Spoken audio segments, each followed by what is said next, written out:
So, three things in framing. One, this is essentially a debate about centralizing access, centralizing people's preferences or not doing so. Secondly, in our world, I think more people just own more websites, like in the past, where we have their own RSS feeds, their own blogs created by WordPress, etc. Or on the other side, in reality, while the world looks like today, we have corporations like Meta that own Instagram, own Facebook, own WhatsApp, and we have a few others like X. So essentially, it's mostly the biggest people like TikTok versus Meta versus X and a few other things. Secondly, in their world, it's important to understand that there's no creation of content essentially by the individuals that own these websites in of themselves, and in our world, the people that own these websites essentially create their own content. I think becomes very important along the way. I think things that need to be framed into this debate and the reasons why. One, I don't think people would not have access to the information and the news they need simply because both models of how these things occur exist on a structural reason that there's already the internet being provided and there's already access. It now becomes a matter of preference and a matter of if these things are like essentially good or if these things are essentially bad. I'll take that clarity. So this is not an anti. So the content is not. I mean, nobody cares. I didn't talk about that. Let's continue. The next thing we are going to talk about is the issue of the process of the existence of these things and why the world in which this one is more is one that is regrettable and the harms are already okay and the ones that equally can which you can still regret in the process. Firstly, it's important to understand that the method by which they exist, they do not create these contents in that regard. What they do is that they harvest from this garden. What does this look like? In order to get money, they need to get people's attention. And what is the method through which they already do this? One, they do this by making sure that they predict what people can do and what that will do. What this then requires is that because they do not control, like create the content that people come to, they predict these things. So it requires that they take things such as one, your preferences, two, what you chat to with people, which alternatively they should not take, and this means breaches of privacy to ensure that that thing goes on. The reason why privacy is important is that individuals, just by subscribing to networks and subscribing to people, places that they can interact with, does not mean they fully consent to their personal data and their privacy being taken upon. But secondly, they equally get people's attention through things they do like rate vetting and engagement farming. This is the reason why the next thing you see in social media is the next either most banger post or the next thing that's the most sensationalized thing. This is because a normalcy of things that you're already being used to, a normalcy of things that you already know, are things that you probably not be interested in. The problem that comes as a result of this is that they continue affecting the mental health of individuals at a place where they are always being introduced to things that would force them to react and force them to stay on the page in that regard. That is why you get people getting chronically abused online. You get people engaging with useless debates that literally so affects them and they do not get better than in that regard. But the next thing that we'll talk about the process, because they do not create content structurally, is that they thrive in a lot of short-form content that essentially affects people's attention span. Because you want to do the most sensationalized thing quickly in order to gain people's attention, you must reach in a sort of way that people can get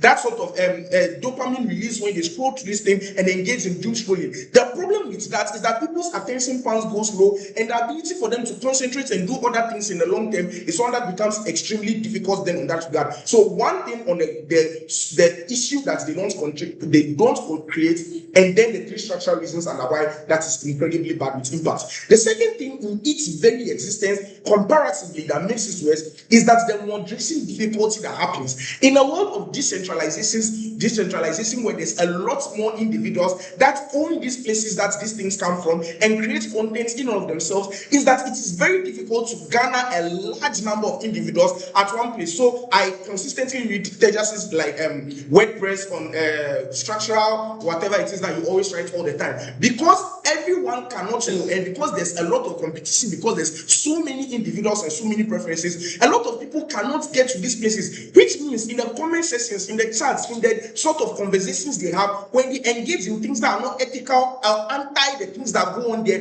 we are the person who moderates it or the teams that own it on the individuals, which are much more widespread on that regard, have much more power to control a fewer number of people. On their side, yes, they can still engage in that, but the difficulty of doing that they themselves is that they have billions of people. Posts on one day can have hundreds of millions of reach, which is incredibly difficult because it's not an issue of just saying that when you type the N word, it's bad. It's also the way people write it because it can be sarcastic. The way you insult someone, attack them, and it requires human attention, etc. It's incredibly difficult. But they can say that other external bodies equally affect them on that regard. The issue that it's in reality, the people that own these things are so big. So TikTok is being owned by like corporate giants and like huge dealers. When you go to Meta, the billionaires that still affect governmental policy and go and sit in Donald Trump's White House day in, day out. When you talk about X, that's like people's best friend, literally Elon Musk, that's there. The ability to lobby governments and get them in bed and make sure that they still perpetuate, regardless of the institutions that are against them, still make sure that moderation, even by external bodies, are ones that are incredibly difficult on that regard for them to get. But secondly, now let's come to the money-making process and why equally that also makes things bad. At the point where people create their own content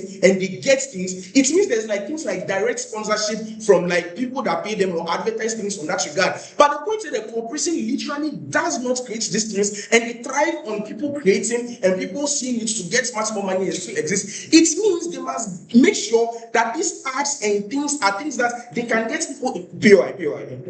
How long notice this? In a world where there's a sea of blood, you also have to be sensational so they beat your blood. On that side, the sensationalism is because people want to. Yeah, so first of all, people do not need to be sensational because it becomes a preference thing. There are so many people. But in their world, the reason why the sensationalism is bad is that even if they do it, let's assume the worst they do it, on the outside it's easy to moderate. People don't make so much money, they cannot compete against these individuals. But in their world, if they do it, it's difficult to bring them down. The next thing we'll talk about is the problem with failure and when these things like when these things have like downtimes, etc. The issue is that information is something that is very crucial to people's lives, and the way they get it is very important. At places when there are downtimes or there are breaches of data, etc., it means a myriad of people are suffering then in that regard. Secondly, it means that access to information that now becomes locked in because there's a path dependency. When people are locked into one preference, becomes very difficult, which means Amber Alerts that you should get from Facebook, Amber Alerts that should come from X, etc., are things that you probably no longer get, or sorry, not Amber Alerts are like connected to phone, but like on the phones itself, like the Facebook missing people, etc., that they give you that people thrive on, are things that you can no longer get them on that regard. This decentralization is in the process of failure, people still get that. Henaku is going to talk to you on data privacy and how on our side decentralization means that the smaller person still gets to exist. Proud to propose. Thank you very much for that speech. We'll follow the legal procedure.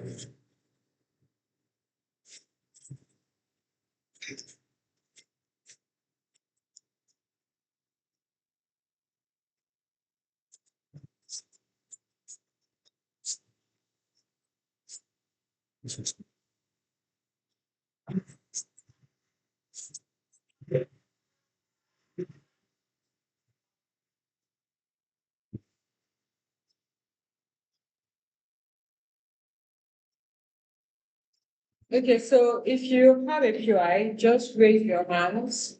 Don't shout at me. I don't like it. Anyways, I'm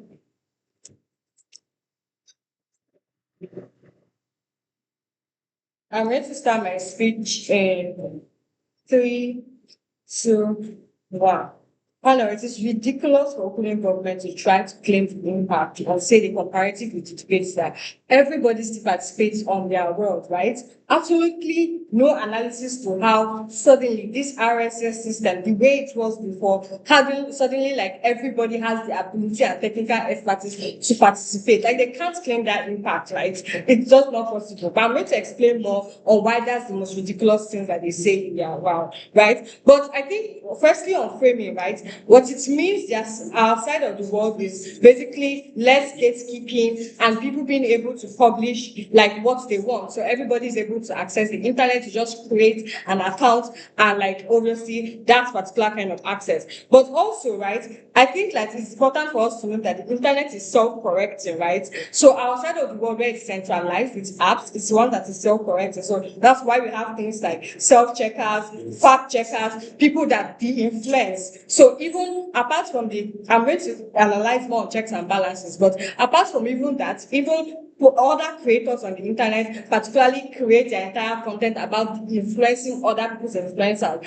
other people's information, right? So they can't say that, oh, their side of the world there's abuse, our side of the world has abuse, harassment, because we are going to provide how we don't have that, right? But I think the first thing I'm going to argue is about how our world reduced the barrier of entry for participation within like the internet and all. Because the problem with, like, to be honest, like before the start of this debate, I didn't even know what RSS was. Like, and I'm a fucking lawyer. Like, they had to really mechanize that everybody has the technical expertise, and that billions of people that we have on the internet now would have also that technical expertise to also participate on their world. That is ridiculous to claim, right? But secondly, right, it's involved things like creating and making blogs, understanding RSS, hosting, all those things. These are not things that are very incredibly accessible to the average individual. Panel, ask yourself, I'm pretty sure that not about 2 of you don't know what hosting and RSS mean. So, like, that is, we should have at least agree on that. But I think, right, what it means that on our side of the world, people are able to like meaningfully participate more. Basically, we were able to democratize things like content creation, political participation, artistic visibility, social connection, all those things. You don't get any of the benefits of like being online on their side of the world, where only the few expertise are able to participate in their system. We think that is particularly terrible, especially when you take into cognizance the global south, who have like less resources, less knowledge, all those things. The reason why Nigerians are able to be so free on the internet and all those things is because we have like incredibly good access. So anybody even that lives in Jalingo is still able to participate on the internet, right? But I think the second thing, right, I'm going to talk about is information and solving the discovery issue, right? Because apart from the fact that people didn't have the technical expertise, a lot of people didn't like hosting blogs and stuff like that. And things are ones that are time consuming. But apart from being like, you have to particularly want to do it. It's not something that you could easily get, right? What it means is that on our side of the world, where we make it easier for people with things like having like algorithms that create like relevant content to you, personalized feeds, all those things. What it means that outside of the world, we are able to get information to spread faster on our side of the world. Why is their side bad? It seems people are more uninformed. But I'm going to particularly characterize why it's particularly bad for political participation on their end, right? Because the alternative on their world that they have to defend, and they can't run away from this burden, is that fewer people having access to this particular like internet, and also like basically obscurity. That is their debate, right? The next thing I'm going to then talk about is how we, on our side of the world, we create a stronger collective discourse to solve problems. I said don't shout, I will take you, relax. Stronger collective discourse to solve like political problems, right? We think that the fact that people have more access to our side of the world, we think we are able to create more politicization, but also we are able to create like more discourse, right? Because we think that centralization means that people are able to coagulate easier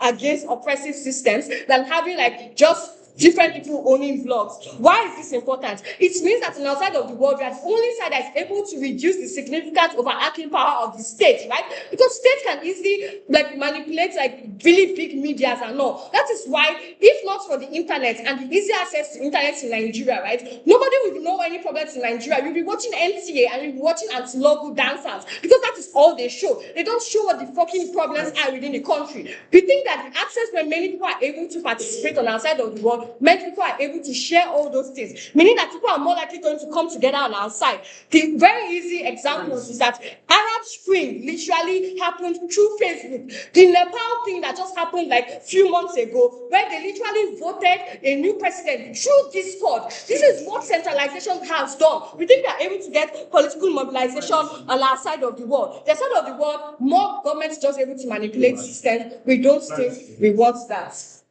So the Nepal issue was equally published on BBC and all of these things. Yes, so I don't think access to internet is the access to internet is the complexity of the debate. Because the person has access to the internet, you create a blog or you subscribe. Guys, I think we cannot be disingenuous in this debate. You have to prove anything you say in the debate, right? We have already told you how access is easier gets on their side. The fact that I'm pretty sure Dorvlo and his partner does not know the meaning of RSS means I am right. So they should come and explain their case. It's not my fault that you mischaracterized your debates. I think the last thing I'm going to talk about is accountability, right? And being able to, like, the caution and safety that exists more on our side, right? We think that open web made it difficult for you to probably to regulate, because if you look at the form of open web that still exists right now, it looks like the dark web, fringe systems like Reddit. The reasons why the dark web has one of the biggest of harassment right now is because of how it is hard to regulate when individuals own these systems and individuals are able to, like, have control of these systems. Why is our world different, right? When social media apps own this, we are able to do things apart from, like, regular checkers there. We are able to do things like remove illegal content, enforce rules, right? Reporting systems where people can report abuse and harassment. Also, government checkers. Literally, the reason why Mark Zuckerberg was called to Congress is because government has also an incentive to check those particular big social media apps. We think our world is more moderation because at least you have a visible company. You know your enemy, right? And you have an ability to collaborate against your enemy. Your side says any Tom, Dick, and Harry can do whatever they want. We don't want to do that. Thank you very much. This will go to the DPM with the case. Yeah.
So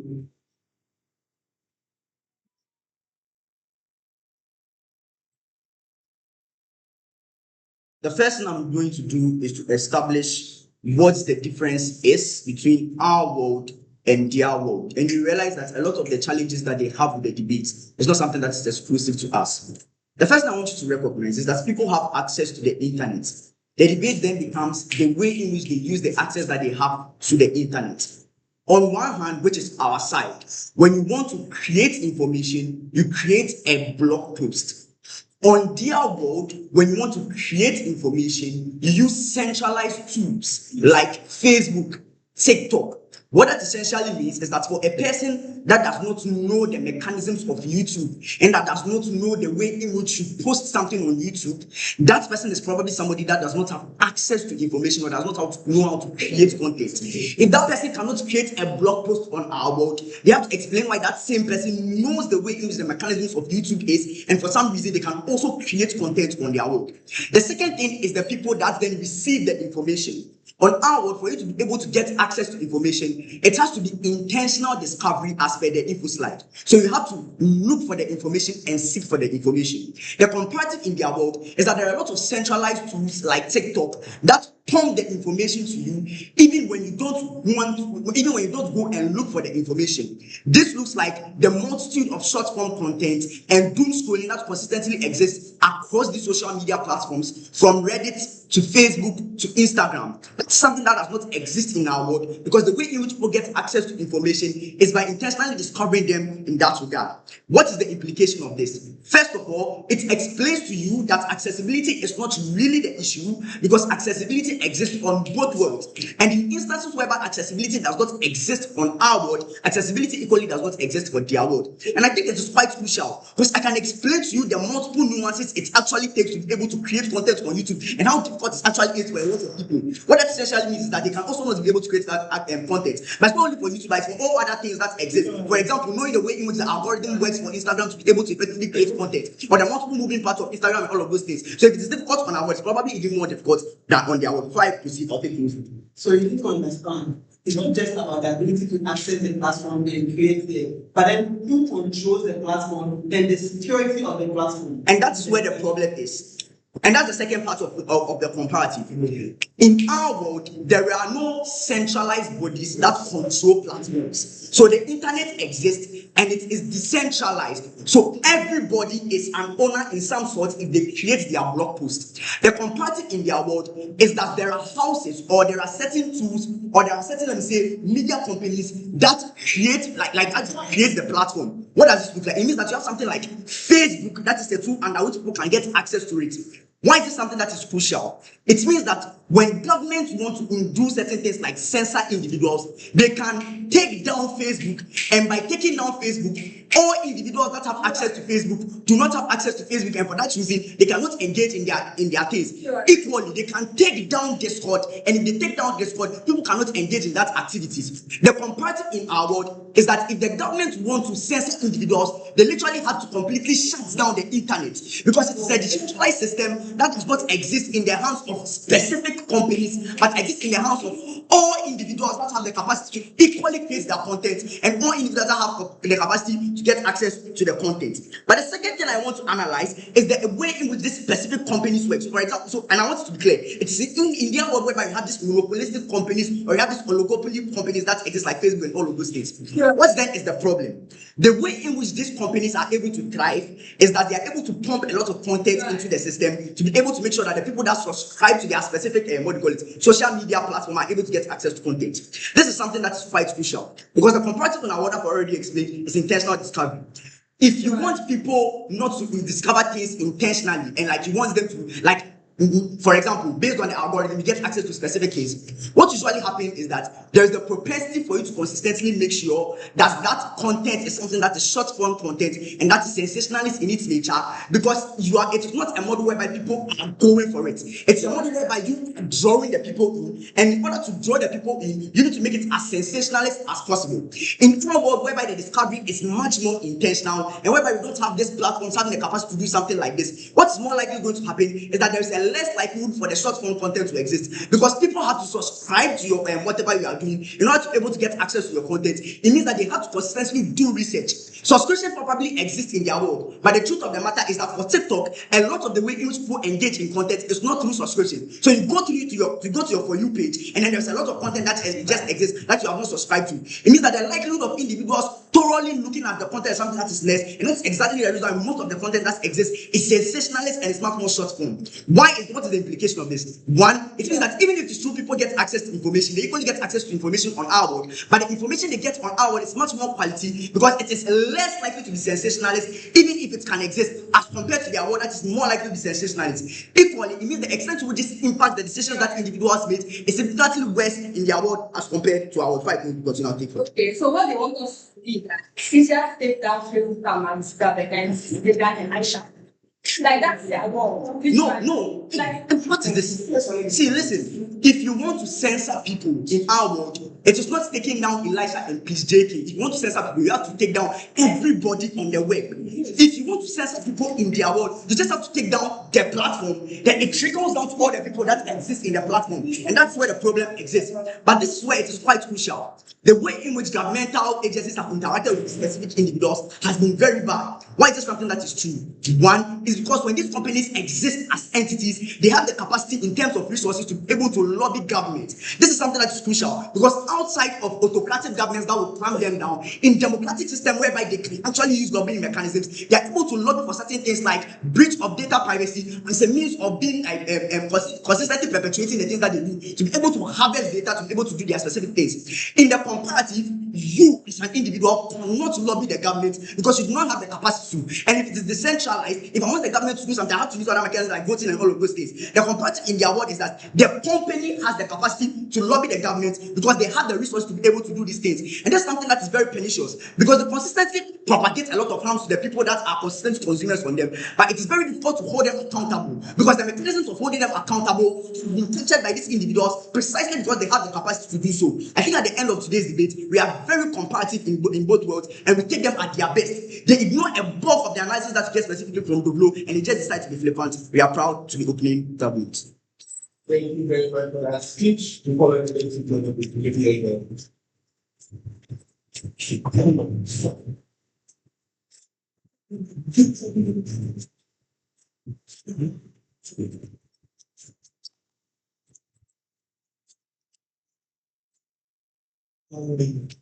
Just can I get it? Can I get it from you?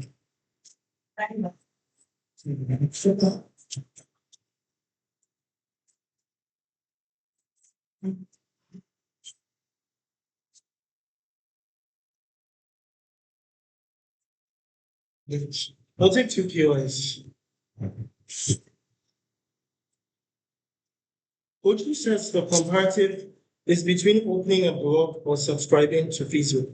A, links are also subscriptions. That's why he said he subscribes to Teja's blog. Secondly, you can post your blog on Facebook, TikTok, Instagram. I don't see how. Is it because when you post on a blog website that it becomes blog, but otherwise it becomes content?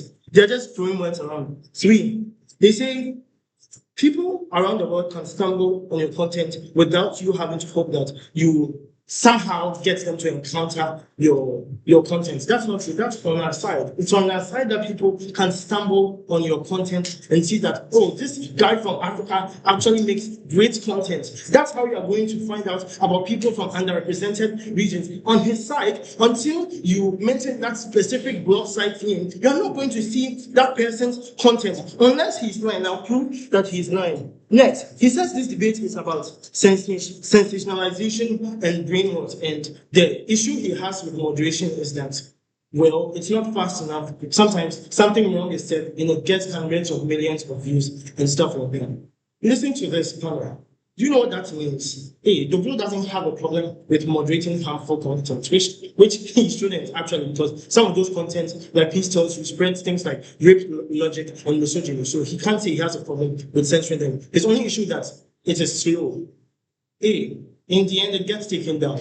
B, how is a world where someone can post that thing and nothing will happen to them better? B, how are we going to hold someone accountable when we don't even know who it is in the very first place? C, let's agree with them that they can take down Facebook and they cannot take down that blog. I mean, you cannot take down a misogynist blog. You cannot take down a blog. Okay, so you can take it down. you get it? Because on their side, if they say the blogs are just there, it means you can also take down WordPress. It's just a website. Do you get it? So it means both can be taken down. The issue is that if both are being taken down on either side of the house, our side lets you take it down faster.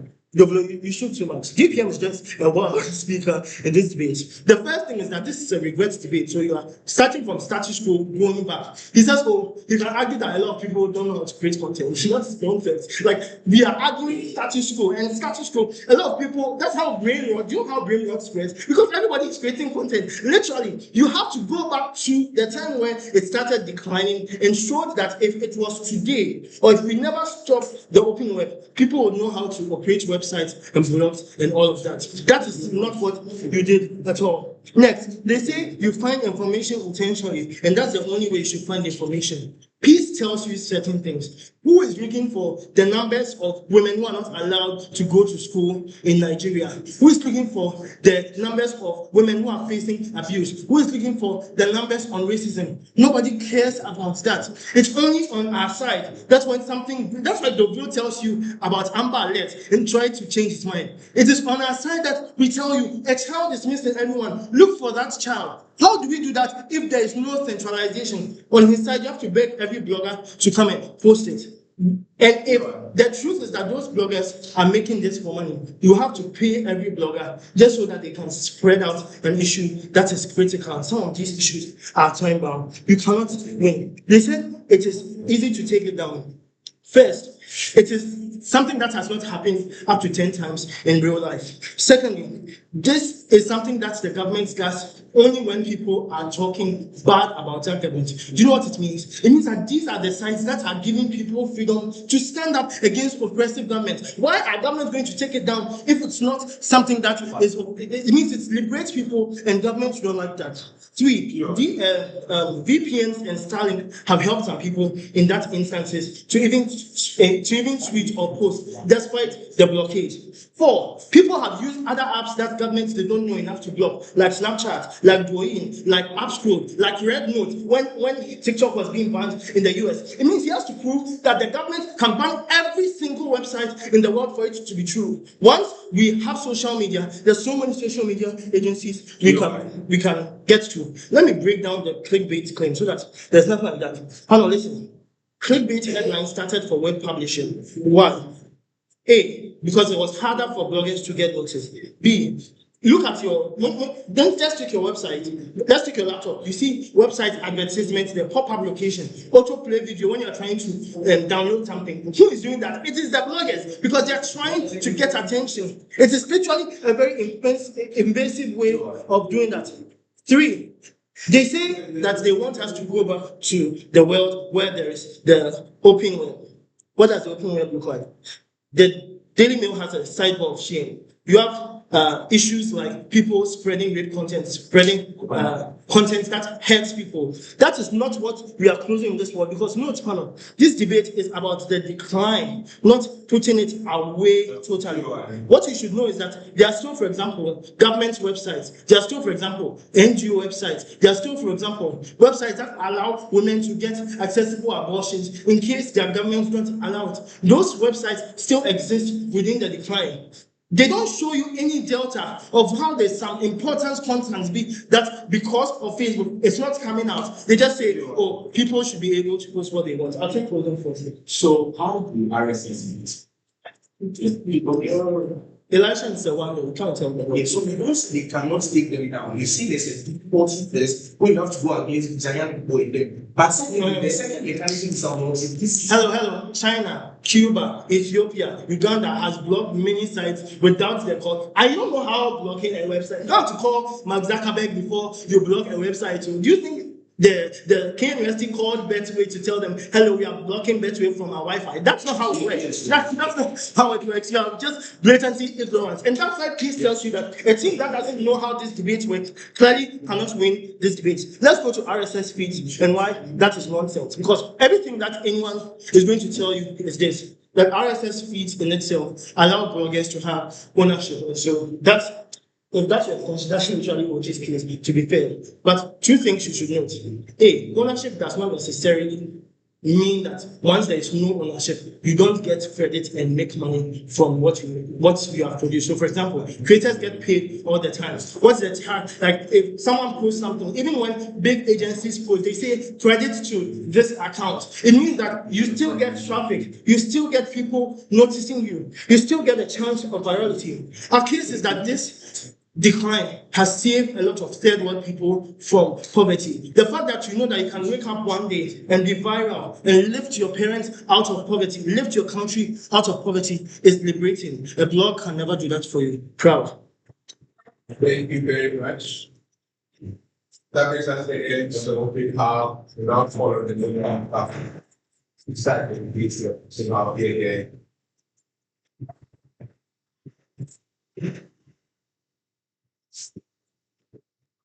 Here comes the stamps.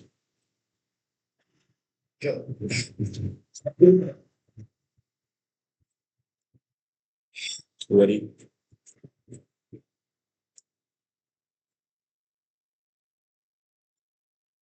He says money making is a good incentive, and so it allows information to be trusted, at least for people who want certain kinds of like incentives, like financial incentives the most. This is the truth. A lot of individuals who own these kinds of blog sites that have RSS feeds have things like Google AdSense. They make money from those platforms and necessarily taking money from these individuals. Listen, however, it's that on these kinds of platforms, they're equally monetized, like based on what the algorithm tends to do for you. And so this is the disadvantage, is that a lot more people here want to make a lot more money, and a lot more money means a lot more traffic. The problem there is that you create a situation where individuals will just pander towards information that is just heightened in its meaning, or information that is just interesting or enthusiastic, whether it is true or not. The harm here is that you deepen the walls of society, and those individuals who find themselves in those kinds of situations, you worsen their problem. Poor information is fed to them. Anything that happens in their world is not their concern. We don't want to buy into that fight. But then we think in our world there is better control and accessibility. How? And this takes me to what RSS feeds really are. I asked him that question. He tried to appreciate, no problem. Three things. Number one, it means you are syndicating content, right, to news websites that publish news through readable files to RSS feeds by plugging them onto your site. Secondly, it comes from major trusted news networks. What this basically means is that things like BBC, CNN, and all of those like major platforms are those that see those information. They didn't say. We think that particular thing allows for these kinds of platforms to be held accountable for the kind of information they put on, like they share through these RSS feeds, right? We think that in itself is quality control, because when they notice that that information is very poor, what they do is that they take it down, they take ownership for the wrongful nature of that information, they take accountability, and we think that is better. In comparative to their world just creates that level of traction by way of just allowing any single individual publish or talk about things that are obviously not true simply because they want traction. These social media platforms function by way of numbers. So Mark Zuckerberg is perfectly fine allowing for some of this information to exist there, because a lot more people hear that, on Facebook there's been an issue, but obviously want to subscribe to be on those platforms. We don't think that is something that is good. We want quality, and we think that is what the world has been lacking. I'll take you, don't worry, I'll take you. Number two is that multiple news platforms can be on a single RSS feed. What this means is that there is a divergent view, like divergent views that come from multiple places. So in our world, right, we can always argue that, we think there is a need for us to talk about the sufferings of people in Iran. Then we also analyze whether or not the US is right in their wars. In our world, we think there is a comparative of news issues, like of news and like ideals. You didn't say that, or ideals that are basically put on these kinds of websites. The benefit of this is that it creates a world where there is balance. So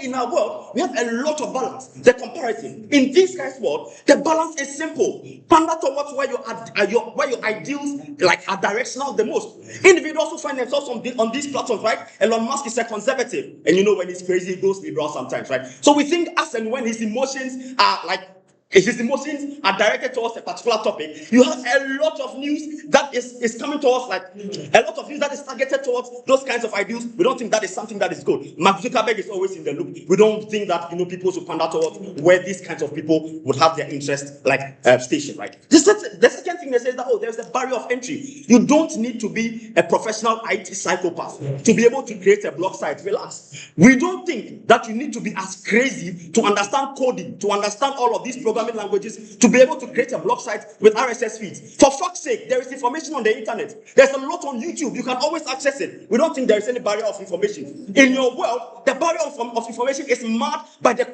low quality of information that tends to create a very crazy system where a lot of people pander towards their emotions, their emotions basically find themselves going. We think that is bad. But then again, they say, stronger collective discourse of political change. You see, this is a very silly argument, because we don't think political discourse is the only discourse that occurs on X or occurs on IG and all of those platforms. There are a lot more blogs that equally publish this kind of information. You don't own the exclusivity as to where political discourse takes place. Listen, all of these major news platforms, including blogs, have comment sections. You can always put your views there. If you think you are first, go and put it under those blog posts. We think that in itself is fine. Yes. Your argument is shouting your own. No problem. Look, so Opana, let me continue. They say they are walled gardens, right? let's talk about that. I don't care about my opening, bro. They are walled gardens. Let's talk about that. They are not just popular apps. These apps are ecosystems where, one, the platform's own distribution. This is exclusive case that is coming from us as closing government. One is that the platform's own distribution. Number two, they control visibility. So for you to be able to see something, the algorithm that they put in place tells you exactly what to see. Thirdly, they control things like monetization. The internet is a free-to-use platform, but now with these kinds of apps, people are just tenants on those platforms simply because they have a chance to be there, or because you have the ability to create apps that really are controlled and prevent people from being able to express themselves. Again, it's that tends to be a mediation through social interaction and monetization for us as blog posts, because a lot more people who create blog posts have other avenues through which they're able to make a lot more money. It's that if you don't post quality, a lot of people would not want to be there. If you don't create content that is good enough, people would obviously not want to pander themselves towards those platforms. So this is the thing. This system that they have creates dependency and panel exclusive case on closing government. The problem with that dependency is that one, people no longer own their digital existence. What it means is that it is then ceded to these kinds of platforms who, through their algorithms and exactly how they want this information to be, to decide whether or not they would want you there. So they can take down your page, or they can allow your page to exist simply because they want to. We think that is a very poor argumentation to make. But then secondly, we think that creators or builders on our side control their own archives. They control their own subscribers and relationships. We think their own branding and monetization is good. You didn't say that. Closing government. We say that today creators depend on opaque algorithms and platforms that can demonetize them instantly when they post certain things that these individuals are not happy about. Let's talk about these guys when they come and say, oh, there's a God factor, so if you own a blog post, then you control everything, there's a risk and security. We say, like I've told you in what RSS feeds do, because immediately the post is a problem, it can be taken down. It's not really a problem, that is not really an issue. You can always take the post down, right? But then secondly, the accountability that exists. So even if, right, that information is posted, we think that these major news platforms in themselves can always put this post down simply based on the responsibility that they have to the larger audience that they have. This is the app. On every blog post or websites that use RSS feeds, you would always see the source of that particular news item on those particular platforms. So these creators are not the original owners of it. What do you mean? It's that they don't create the information, but then because there is a need for us to put them there and the credibility that these major news platforms have built over the years, there is a need for us to use them, and we believe that these kinds of platforms are better than what we get from all of these apps when they pander, when they allow us to post on them. Proudly closing government. Thank you very much for that speech. We follow the local contribution to branding, please. For using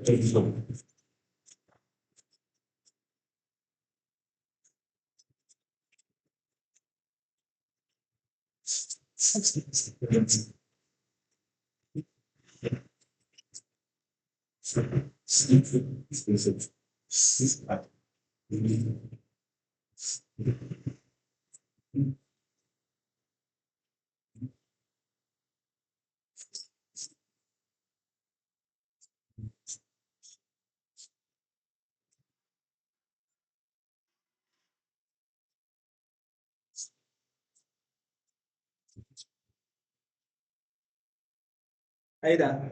Even they have to be online. We have to come in video because this video is the responsibility of that. Yeah, so when you are where we watch this one, then you go speak too fast. So I'll be starting my speech in 3, 2, 1. At first, opening government is ignorant. Closing government is naive. I'll show you why. They are not only good actors, they are also bad actors. RSS technologies is open source. It means that not only BBC and CNN, they also using propagandists, controversial, these propaganda theorists, conspiracy theorists, all of these people have access to the information. I'll show you the platform and also information distribution. I'll show you why that is very dangerous. This is what our extension is going to be. Proprietary technology development, and it's important. And then 3 implications. Investments for innovation, cybersecurity, closed systems, and also militarization or weaponization of that technology. I asked this in a POI. The first POI was that this debate is not an actor motion. Hence, the content creators or the process of content creation is not only the most important thing in the debate. Secondly, I asked a second POI about management of the platform and why it's important. Our extension is going to be logically prior because we prove the safety and the security of the platform, and then that's how come all of their arguments and all of their impacts can make sense. Because if you don't have a safe platform, you should not be able to make sense. Let's go through the logic.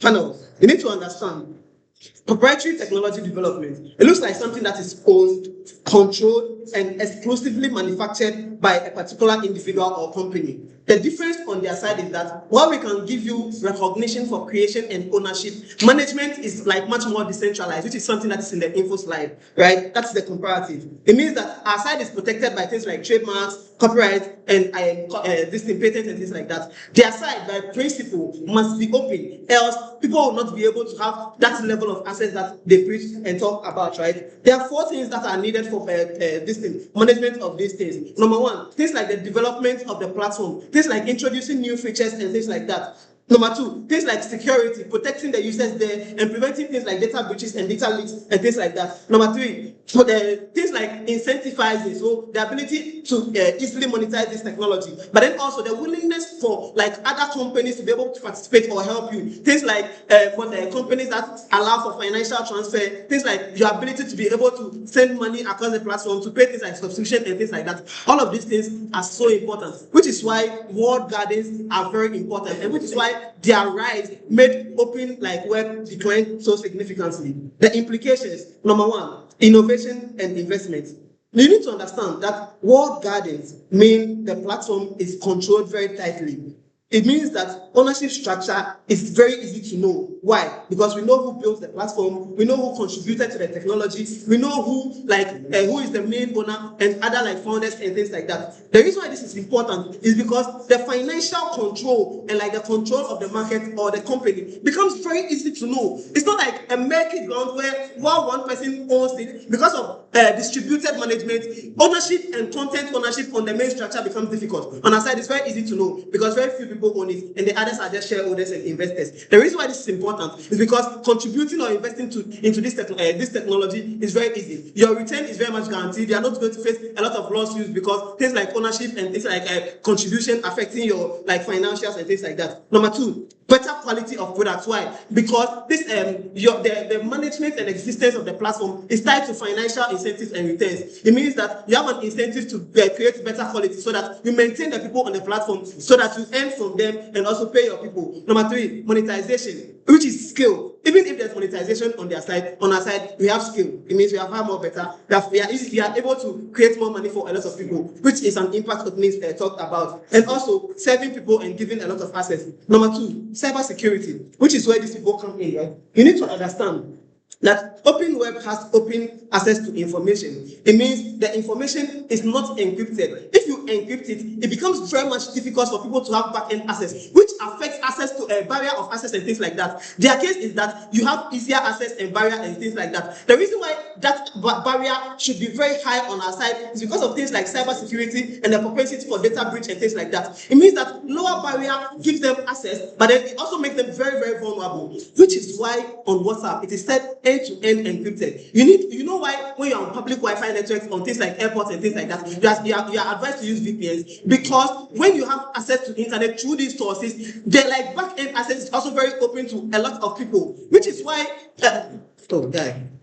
unfortunately, you don't know. Opening agreed to it. That's RSS information. I'm sorry if you are ignorant about this technology. But you need to understand, because of this easier access and things like that, it becomes very easy for people to just look into the things you are sending. That private view ones that you want to protect, it's no longer view ones, because a lot of people can see it, which is why the amount of control is very much important on our side. It means that on our side, things like better data privacy, things like people feeling safe to be able to post the thing, so that things like targeted campaigns against specific individuals is going to be reduced and things like that. Number 3, it means that on our side, identity theft and things like that is reduced. Insofar as control to the back end is very much easier. Number 4, fraud and things like that are easily tracked. I'm taking it openly. Bad creators exist from both worlds, yes, but their world makes bad creators easily accessible without people's intentionality. but the determinants of what is good or bad is left in the control of the companies as compared to us, whether it is left to the general public. Yes, and you know why it is good for us? First of all, the idea that you can just stumble into another content is very flawed. You know why? Because you can literally block topics. You can easily prevent your feed. You can curate your social media experience for yourself. You can block specific individuals if there need be. But then secondly, you can just report certain things that you find very offensive. The reason why that protection on our side is very important is because big companies have a lot of money to track down serious criminals and things like that. On your side, because by principle, it has to be open. You cannot have a lot of financial returns from it. The reason why this is bad is because it becomes someone's hobby. It becomes someone's pastime project and things like that. And by principle, because you have to make it open, you cannot by far regulate a lot of things, which is why the militarization becomes important on our side. People can easily weaponize that technology. It means that things like propaganda can easily fly on your side because content moderation is very low on our side. Content moderation is very important on our side because big companies have an incentive to protect their reputation so that a child will not go and sue Facebook for child abuse, or another person will not go and say because another person will not go and say Facebook is making me depressed because they are giving me content that I cannot regulate and things like that. The reason why our side is far better is because when the technology is more closed, things like financial returns are more tied to it. Things like investments becomes far more easier. Things like cybersecurity becomes far more easier, and then weaponization and militarization of that technology becomes much more difficult for bad actors because the reputation of the owners are tied to it. On your side, the reputation are still attached to it, but because it's very hard, it's very hard to track these people down and take them down. Which is something Henaku said. Which is why WikiLeaks was very easily taken down. Proud. Thank you very much. We now call where that will prepare. So,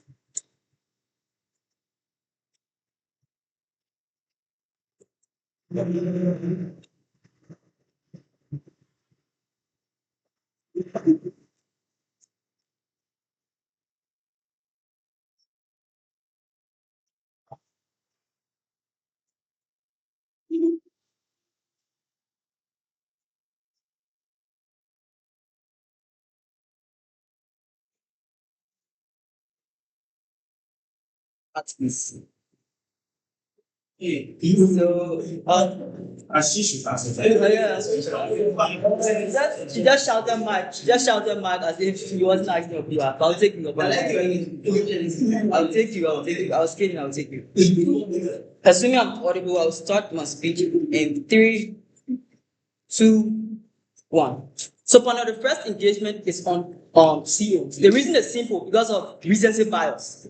The first thing they claim is that, you don't necessarily care for the users or the creators on their side because they said, you have some other important things. The first response to that particular analysis is that if we were to prove on why you don't care for the users and creators, we think that impact is the biggest impact, right? Because now that the internet has never solved, it's a corporate property. It means to say it exists for these users or creators. To a point in time that these users tend to become tenants, then citizens of that particular internet, we think it's problematic on their side, and that's the core reason we care for these users to some extent. The idea is just principle. These are citizens of that particular corporate property. To a point that you undermine that particular existence of being citizens to become tenants, we think that particular thing is one that is fundamentally problematic, right? But upon you, what did we get from OG, and why do we think to some extent we are so better than them? The first thing OG fails to argue is a deeper analysis on how the walled gardens as never saw really looks like. And that's the biggest characterization you get from Mike's case. Because Mike told you that, see, these apps on these guys is not just merely about the popularity. There are ecosystems where the platforms, they own distribution, they own control visibility, they own or they detect monetization on their side. What it then means is whatsoever incentives they claim, they are ones that don't necessarily exist naturally. They have to be controlled by the same guys who owns this particular system. The fairer engagement you get from Mark's case is simple, right? The first thing Mark argues is on the idea of quality. The next thing is the balance you get on our side. And the third thing is the idea of dependency. These are exclusive cases you get from CG. Let's start with why balance as never saw is important on our side. We think to a point that creators and these people who are RSS, because the big case these guys say is, You don't know RSS. Who cares? It's your ignorance. So if you don't know the idea of how RSS exists, how is that report of the opposing team? If you have checked out RSS by that time, you've understand, you come and say, oh, you studied law. How is that particular thing beneficial to some extent, right? But then the next thing they say is that, oh, you didn't have things like regular checkup and removing offensive contents. We think they are not exclusive and we think it's beneficial on our side. Why? 2 reasons. The first thing is that there will still be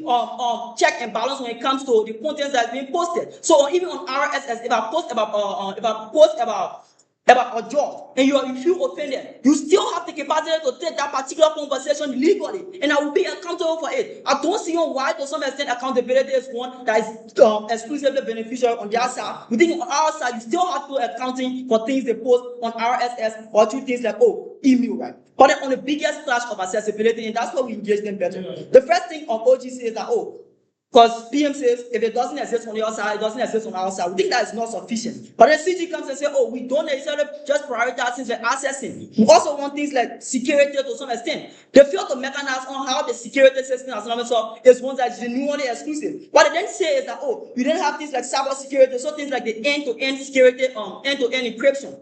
We think that also exists on our side, and it even exists with some benefits, right? The first thing that happens is you have access to your logins, you have passwords, you have passcodes. No one easily going into your RSS. They have to show on why that particular thing was one that is easily intruded on our side, right? I'll take you on comfortable panel. So to some extent, panel, we think from closing government, the balance that then exists on our side, that as Marco explains to you, is the fact that people necessarily don't control RSS or these systems that existed. So it means creators have their spaces to explore. Other users have their spaces to explore. On these guys' side, and that's the reason you have things like hegemony existing over majority of the system. These guys are on their wall. So you have the guys in the West keep dominating things like YouTube, keep dominating things like Netflix and all these things. That particular hegemony is created because you have people controlling these systems. So they have their own personal interest in all these things. That hegemony is problematic because it stops the way of other people's content to easily fly out globally. The problem is that you didn't have that particular dependency on these guys to explore your content to some extent. The impact on dependency that Marco tells you is the fact that it then creates some level of economic breakdown or a point in time where these guys have this exclusive control over these systems. What it then means is they will shut out your TikTok anytime, they will shut out your Instagram or your Facebook. The problem then becomes if you have 1.3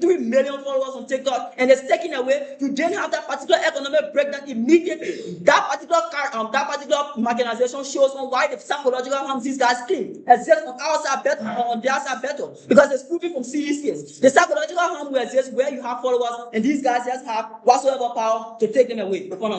If your claim is that you also release inappropriate people on your side, it seems like you also take their profiles away from them. But how do small creators get See, no.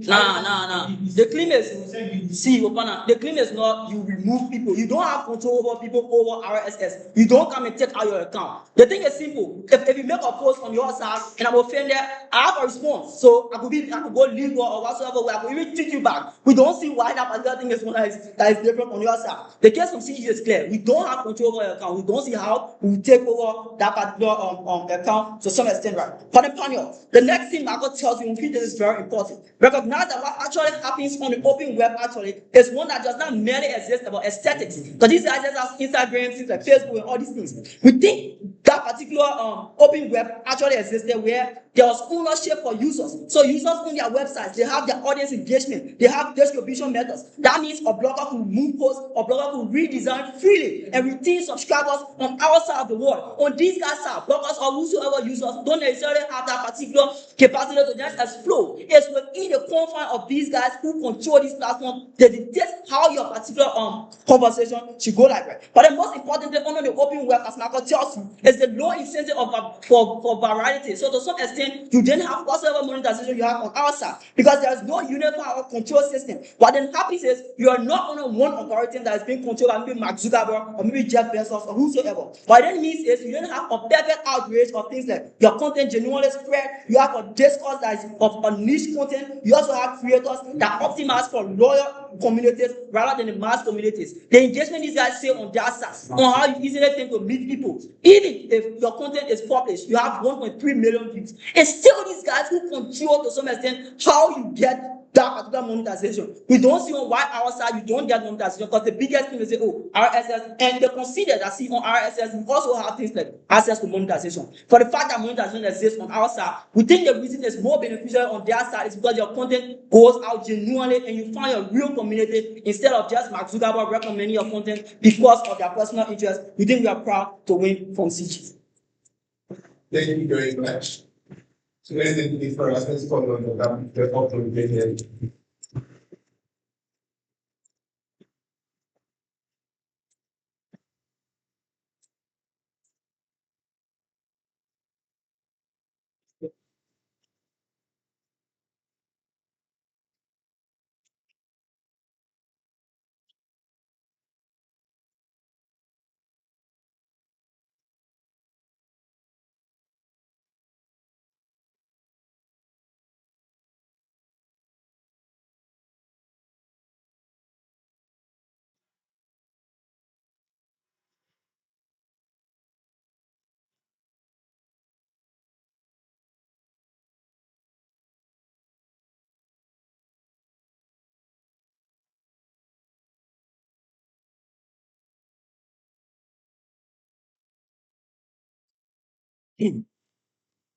Sorry. A world where there is no streamlined system that maximizes your reach, fortifies the feedback loop, and holds accountability to content creators is a world where the quality of content that is produced is reduced. Why? Because your reach, your feedback loop, your mechanism that ensures your monetization has been eroded. It's no longer streamlined. It's decentralized. Number two, this is also a world where misinformation, piracy, predation, etc. is worse. Why? Because that central proxy authority, which has direct access to you and also has built an incentive to keep you, the user, in line, and also has leverage over you, the user, because you're on their platform and they can punish you, has been taken away, and now it is decentralized. The government bench keeps on asserting that quality exists better in their world because why? Like, what is the reason? Like, why does the quality exist better in their world, right? Even if you don't buy the logic I've just analyzed, please buy the retrospective analysis. It is a regret motion. If the centralization was so extra harmful to the quality to such a huge extent that would win them the clash, then why has it prevailed and even gotten like so much worse until now? The actuality in the status quo is that content creators make more under the centralization, which gives them an incentive to keep on increasing the quality. We don't get like any argument that outweighs or even disproves like this retrospective analysis. Secondly, if you buy nothing else from us, understand that, as Garshong told you, our world makes even open source software much better. How? Because it created a crucial societal tension in a system where inequality always existed. Panel, geographical, educational, class, like barriers existed even in the time of the open web, but nobody cared because there was an illusion of like access, right? But it is after this decline and these corporations rose up and centralized these things that created and galvanized a societal tension where people began to realize that we need to create open source software for certain like crucial and like important softwares and stuff like that exists. And so it is our world that even the decline of this thing that even necessitated these kinds of like societal efforts and investments. Why do we beat closing governments first? Engagement. The main thing they talk to you about is the balance. CG mistakes confusion for balance. Because let's be very real here. Even within the social media apps that exist today, every niche, fringe, extreme ideology is freely expressed. Their world is also very open and everyone can make the contents that they like. The only difference is that the centralized entity that exists in our world is able to regulate not the freely expressed opinions on the site, but rather the mutual protection of a space where all these opinions can exist. In our world, the balance of ideologies exists better because the corporations are incentivized to protect their users, whether the creators, the consumers, the targets of the content, the topics of the content, whatever.